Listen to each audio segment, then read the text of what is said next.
Welcome back to Top Repairs. If you're getting C1241, it means that the ABS pump and the ABS module is not receiving enough power. If you notice the ABS warning light is on and the traction control light is on, and you notice that the brakes are starting to lock up during hard stop, you notice that the ABS pump is starting to become unresponsive, I'm going to tell you guys some of the possible causes why you're getting C1241 code.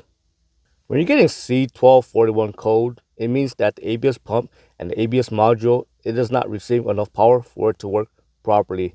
Now, when you're getting this code, you can also get other codes as well, such as communication code, because now you might even have a module issue. However, before replacing the module or the ABS pump, I suggest you check the following things. First, always start at the battery.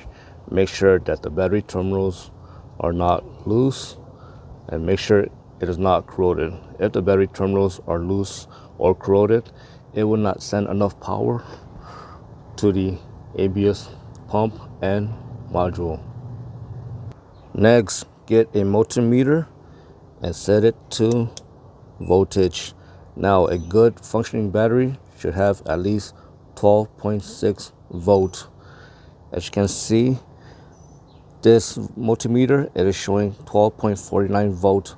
So this battery is a little bit weak, and maybe I suggest replacing this battery. Before replacing the battery, I always check the charging system and make sure that the alternator is functioning properly. So go ahead and start your vehicle. A good alternator should produce between 13.5 volts to 14.2 volts. So make sure to check power right here at the battery terminal, and also make sure to check it right here at the alternator. And make sure the readings are the same. So again, right here, and make sure to check it right here again.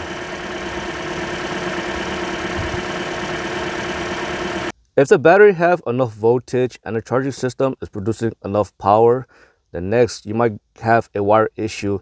It means that the ABS pump and the ABS module, it is not receiving enough power.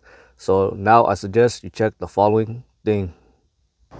Next, go to your ABS pump and module. So this part here, that's the ABS pump, and that part here is the ABS module. Now make sure that the ABS pump and module, make sure it is not wet. Next, check the connector going to the ABS module. So you want to disconnect this connector here, and you want to check for corrosion right at the pins. You want to make sure that the wires and the pins are not corroded. If that part checks out fine, then next I suggest you get a wiring diagram.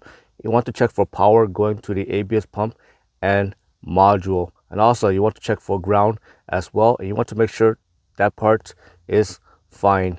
And again, if there's power going to the ABS pump and grounds are fine, then you might have a bad ABS pump or a bad ABS module. I hope you found that lesson useful. As always, thank you for watching and subscribe to Top 5 Auto Repairs.